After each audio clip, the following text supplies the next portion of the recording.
Hi po, dito na po tayo sa ating last part tungkol sa umbilical cord care series. Ito naman pong ating hugot ngayon ay galing mismo dun sa libro namin sa Pediatrics, dun sa topic ng umbilicus, yung chapter 144, the umbilicus, page 1131. Dun po sa umbilical infections. Ayan. The devitalized umbilical cord provides an ideal medium for bacterial growth and a potential portal of entry for microbes. Ito po galing na sa libro namin to ha. Hindi na po ito galing sa internet or sa Google. Ayan. So, pwedeng puntahan kasi ng mikrobyo talaga yung pusod ng baby kasi nga slimy yun. No? Lahat ng mga bacteria pumupunta doon.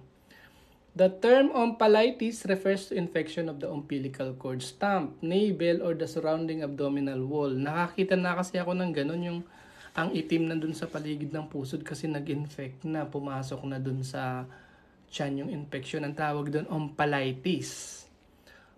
However, 10 to 15% are acutely ill and at risk for bacteremia, spreading cellulitis, necrotizing fasciitis, and extension into the portal vein and liver. So, di ba kapag nag-infection naman yung pusod, kung pakikinggan na natin yung sinasabi ng makabago na wag daw na lagyan ng alcohol, hindi pwedeng magkaroon ng komplikasyon na pupunta pa pala sa portal vein, papunta sa atay ng baby. O di ba yung mga ompalitis na yan, kagaya ng mga Staphylococcus aureus and Escherichia coli na bakterya. Tapos, lalagyan mo pa ng penicillin or vancomycin plus aminoglycosides. Ibig sabihin, i-admit pa sa hospital yung pasyente. Pag nag-infection lang yung puso, di po ba? Yung ompalitis na tinatawag. Ang sabi sa libro, in community and primary care settings in developing countries, topical application of chlorhexidine to the umbilical cord has been shown to reduce ompalitis and neonatal mortality. O di ba? Kapag ka daw sa community, sa bahay-bahay, dun sa mga developing countries, ha? Take note, developing countries, baka kasama tayo dun. Ang considered kasi nila developed countries, yung mga Amerika, United Kingdom, Russia, mga developed countries. Parang sinasabi nila yung developing, yung mga mahihirap na country na nagde-develop pa lang. So, pwede daw maglagay ng chlorhexidine. Diba? Alcohol nga lang tapos meron pang chlorhexidine. Ito naman, in hospital settings in developed countries. Dun sa mga countries na social, developed daw kasi sila. Tapos, hospital setting. Ibig sabihin, malinis po kasi dun sa loob ng hospital. Malinis, social, mayamang mga bansa, ang sabi nila. There is no convincing evidence that application of antiseptics, including triple dialcohol or chlorhexidine, is superior to dry cord care in minimizing the risk of ompalitis or infection sa pusod for infants in these settings. Although these treatments do reduce bacterial colonization. Ang gulo ng statement, no? Pero galing yan sa libro namin po, ha?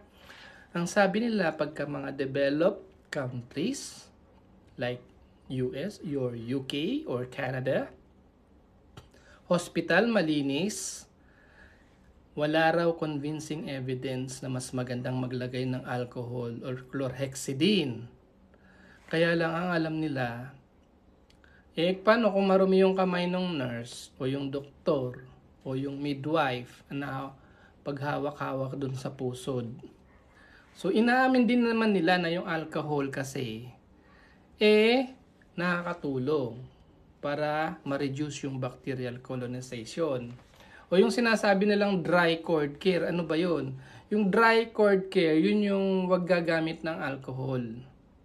Tubig lang at punasan at tuyuin lang daw.